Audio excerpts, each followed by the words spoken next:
The Scream by Edvard Munch is one of the most iconic paintings in art history. But do you know what's behind it? Is there any relation with Munch's sexuality? Did Munch's mental disorder have an influence on this masterpiece? Let's discover it.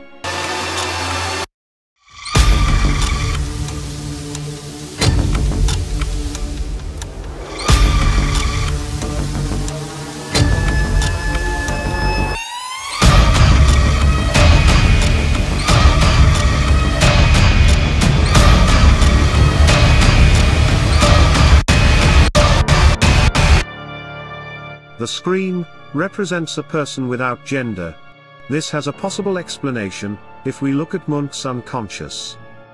He suffered from significant mental disorders caused by the terrific number of tragedies experienced in his infancy.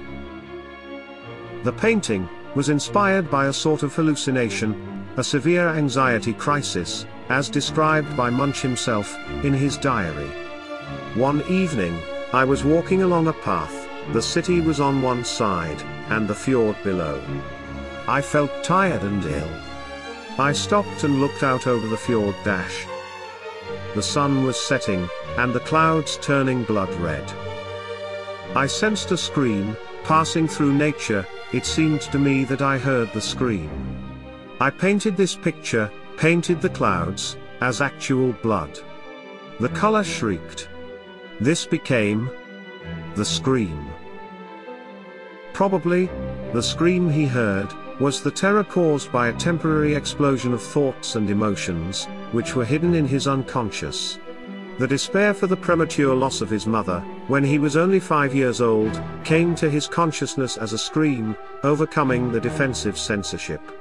Here, we find the explanation of why the person screaming is represented without gender.